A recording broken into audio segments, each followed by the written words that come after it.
நிலாவுக்கும் பல்லவனுக்கும் இருக்கிற பாண்டிங்கை பார்த்தா கண்டிப்பா 2 பேத்துக்கும் இடையில ஏதோ ஒரு ரத்த சொந்தம் இருக்கத்தான் செய்யுது அப்படின்னு உங்களுக்கும் தோணுனா மறக்காம இந்த வீடியோவுக்கு லைக் பண்ணிட்டு வாங்க நாளைக்கான பிரமாக்கான ப்ரெடிக்ஷன் என்னன்னு பார்க்கலாம். ஐயனார் துணையில் நிலாவுக்கு மறுபடியும் அங்க அந்த அம்மாவை பார்த்த ஞாபகமாவே இருக்கு. அன்னைக்கு நைட்டு ஈவினிங் வீட்டுக்கு வந்ததுக்கு அப்புறமா சரி எல்லாரும் தூங்குனதுக்கு அப்புறமா கண்டிப்பா அந்த பெட்டியில இருக்கிற பல்லவனோட அம்மாவோட போட்டோவை மறுபடியும் ஒரு வாட்டி நம்ம எடுத்து பார்க்கலாம்.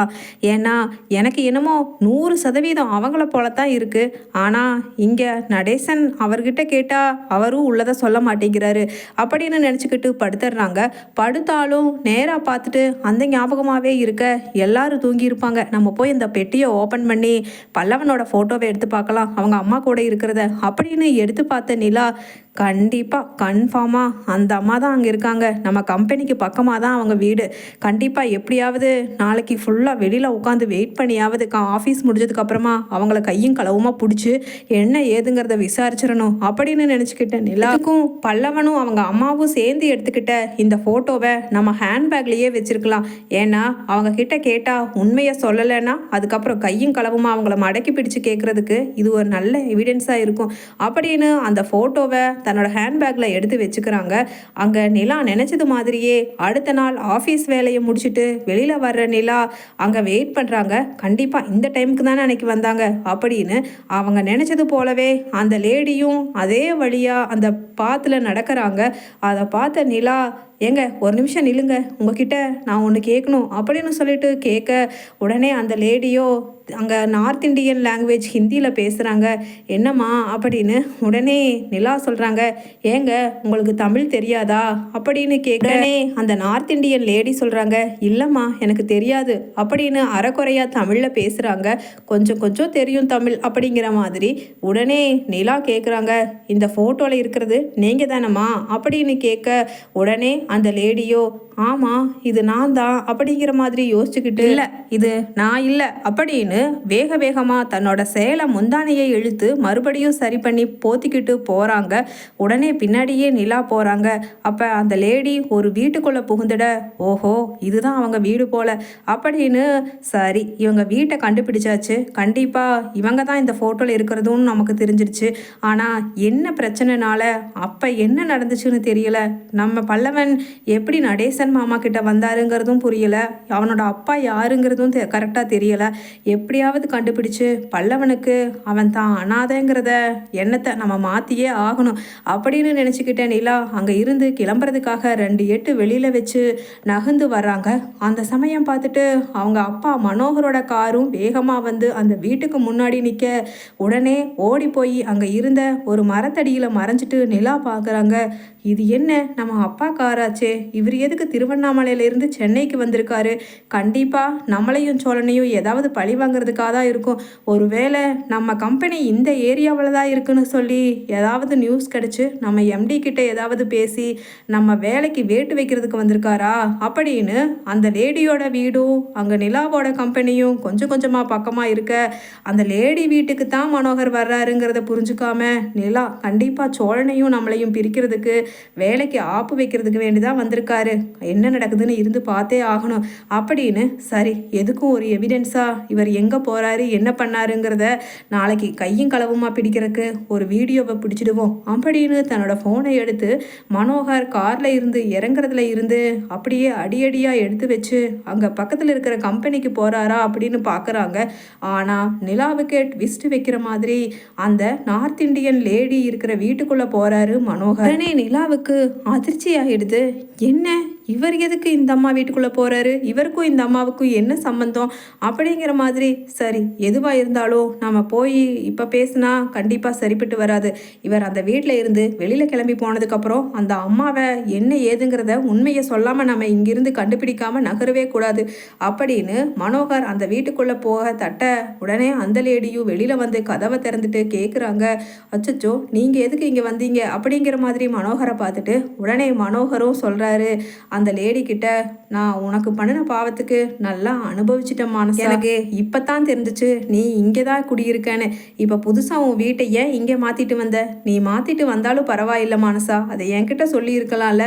நான் சின்ன வயசில் பண்ணின தப்புனால இன்னைக்கு என் பிள்ளைய பிரிஞ்சு நான் நல்ல பாவத்துக்கான தண்டனையை அனுபவிச்சுட்டேன் அப்படின்னு கண்ணாடியை கழட்டிட்டு வாசல்லையே நின்று அழறாரு அங்கே மனோகர். உடனே அந்த அமைதியான நார்த் இந்தியன் லேடியோ, அழாதீங்க பரவாயில்ல வாங்க உள்ள அப்படின்னு சொல்லிட்டு உள்ள அழைச்சிட்டு போகிற மனோகரோ கொஞ்ச நேரம் அழுது பாவ மன்னிப்பு கேட்குறாரு மானசா கிட்ட.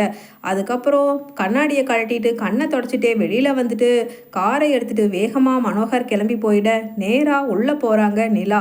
உள்ளே போய் மறுபடியும் கதவை தட்ட உடனே மானசா வெளியில் வந்துட்டு கதவை திறக்கிறாங்க.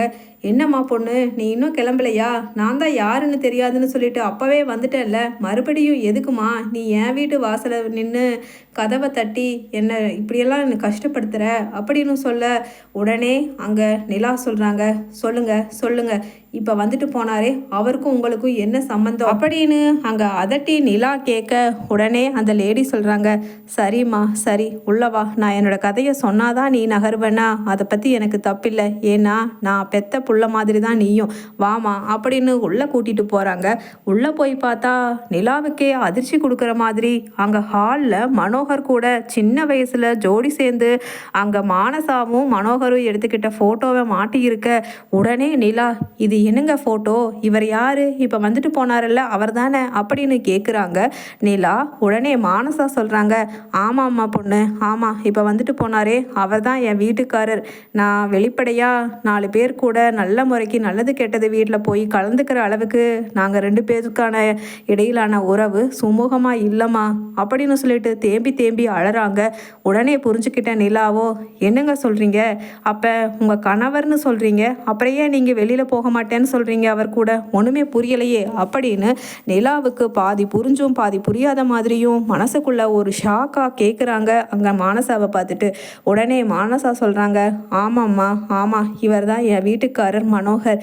இவர் பெரிய பிஸ்னஸ் மேனுமா, இவர்கிட்ட இல்லாத பணம் கிடையாது, வசதி கிடையாது.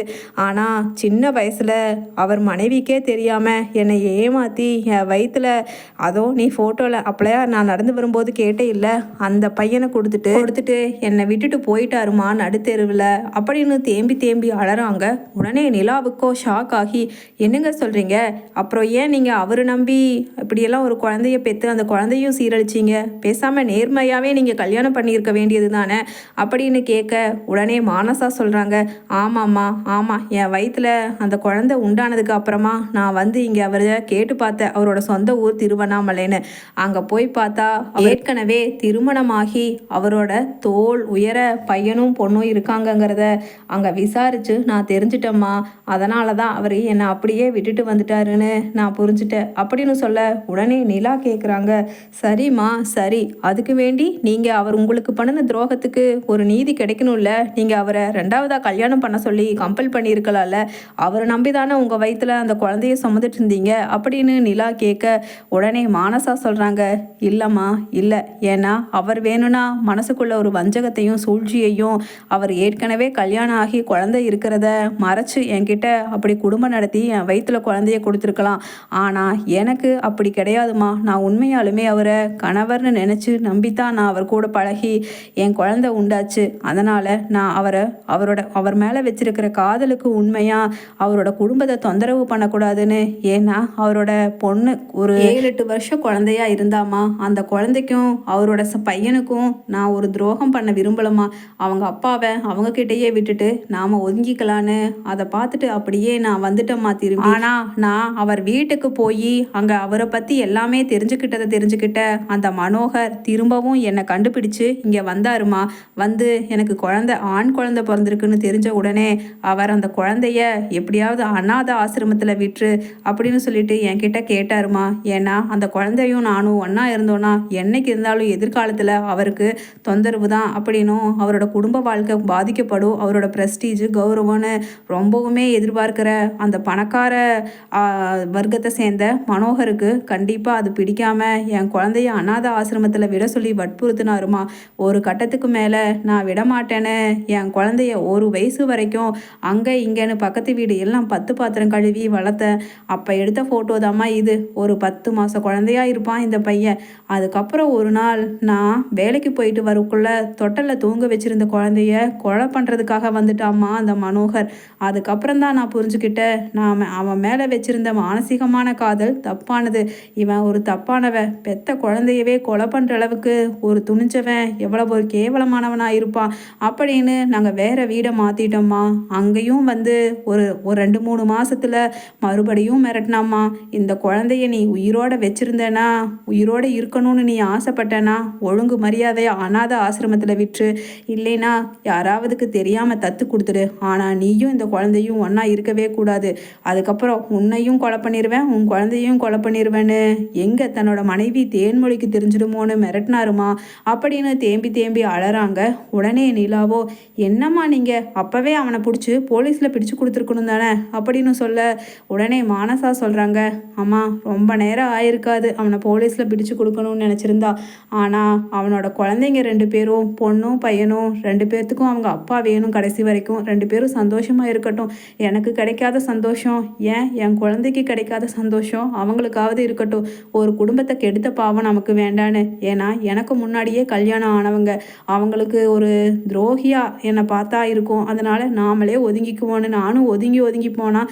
ஆனால் என் குழந்தை எங்கே பெரியவனாகி அந்த ஆளோட சொத்துக்கெல்லாம் வாரிசுன்னு சொல்லி எங்கேயாவது சொத்தை கேட்டுருவான்னு சொல்லி அந்த ஆள் என் குழந்தைய கொல்லணுன்னே ஒரு முடிவாக கங்கனை கட்டிட்டு திரிஞ்சாம்மா அப்படின்னு அழறாங்க அங்கே மானசா. உடனே நிலா சொல்கிறாங்க, அம்மா இப்போ போனவர் அந்த அளவுக்கு ஒரு கொடுமைக்காரரா? ச்சே, எனக்கே நினச்சா அசிங்கமாக இருக்குமா அப்படின்னு சொன்ன உடனே அந்த லேடி கண்ணீரை தொடச்சிட்டு சொல்கிறாங்க, என்னம்மா சொல்கிற, நீ ஏன் அவரை பார்த்து அசிங்கப்படுற அப்படின்னு சொல்ல, அம்மா உண்மையிலேயே அவர் எங்கள் அப்பாம்மா. நீங்கள் சொன்னீங்கல்ல 7-8 வருஷ குழந்தை, அந்த குழந்தைக்காகத்தான் அவனை போலீஸ்லேயும் பிடிச்சு கொடுக்காம அவனோட குடும்ப வாழ்க்கைக்கும் பாதிப்பு வரக்கூடாதுன்னு என் குழந்தைய தத்து கொடுத்துட்டேன். எங்கேயாவது ஒரு பக்கம் நல்லா இருக்கட்டும்னு ஒரு லாரிக்காரர்கிட்ட தத்து கொடுத்துட்டேன்னு சொன்னீங்கல்ல, அவனோட நான் தான் அந்த குழந்தை, 7 வயசு பொண்ணாக இருந்தவ அப்படின்னு சொல்லிட்டு நிலா சொல்ல, உடனே அந்த பொண்ணு, அப்படியாம்மா, சரி உன் அதை பற்றி தெரியாமல் நான் வேற உன்கிட்ட உண்மையே சொல்லிட்டேனே.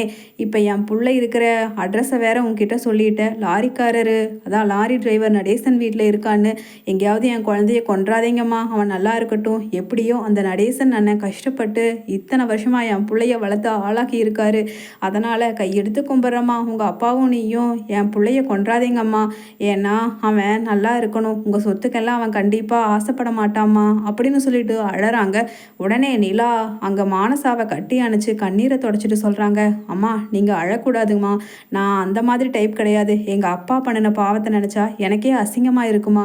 நான் இப்போ உங்களை எதுக்காக இங்கே சந்திக்க வந்தேன்னா, பல்லவன் வீட்டில் அவன், அதுதான் நீங்கள் சொன்னீங்கல்ல லாரி டிரைவர் நடேசன்னு, அவரோட 2வது மகன் சோழன் கல்யாணம் பண்ணி இருக்கிற பொண்ணு தான் நான். இப்போ பல்லவனும் அந்த வீட்டில் தான் இருக்கான். அந்த ஃபோட்டோவை பார்த்துட்டு தாம்மா நான் 2 நாளாக உங்களை எப்படியாவது ட்ரேஸ் பண்ணி பிடிச்சிடணுன்னு உங்கள் வீட்டை கண்டுபிடிச்சு நான் கேட்கறக்கு வந்தேன். நீங்கள் பல்லவனை ஏம்மா நான் தான் உங்கள் அம்மானு சொல்லியிருக்கலாம்ல, அதுதான் இப்போ அங்கே தான் இருக்கான்னு தெரியும்ல அப்படின்னு நிலா கேட்க, உடனே சொல்கிறாங்க மானசா, இல்லைம்மா இல்லை, என் பையன் பல்லவன்கிட்ட நான் தான் உன் அம்மானு போய் நின்னா அவன் யார் உன் அப்பான்னு கேட்பான். அதுக்கப்புறம் அந்த மனோகர் தான் உன் அப்பான்னு சொன்னான். கண்டிப்பாக அவன் போய் எனக்கும் அவனுக்கும் பண்ணின துரோகத்துக்கு அந்த ஆளை ஏதாவது பண்ணுவான் பேசுவான். அதனால் மறுபடியும் அவனோட உயிருக்கு தானமா ஆபத்து வரும். இவர் பணக்காரருமா, இந்த ஆள் நினச்சா யாரை வேணாலும் என்ன வேணாலும் பண்ணிடுவார். அதனால் நாங்கள் ஒதுங்கியே இருந்துக்கலான்னு தான் என் பிள்ளை எங்கே இருக்கான்ங்கிறத நான் இந்த ஆள்கிட்ட சொல்லாமையே மறைச்சி வச்சிட்ருக்கம்மா அப்படின்னு சொல்கிறாங்க மானசா. உடனே மானசா தொடர்ந்து சொல்கிறாங்க, இப்போ கூட அழுது நடித்து எப்படியாவது என் புள்ள மறுபடியும் சொத்துக்கு வந்துடுவானோ இந்த ஆளோட வாரிசுங்கிற ஆதாரத்தை வச்சுட்டு, அதனால் அவன் எங்கே இருக்காங்கிறத கண்டுபிடிச்சு கண்டுபிடிக்கணும்னு சொல்லிட்டு தான் இந்த ஆள் இப்போவும் என்கிட்ட வந்துட்டு போகிறாருமா அப்படின்னு சொல்லிட்டு தேம்பி தேம்பி அழுறாங்க. உடனே நிலா சொல்கிறாங்க, இல்லைங்க இல்லை, பல்லவன் கிட்ட நான் உங்களை கூட்டிகிட்டு போய் காமிக்கிறேன்.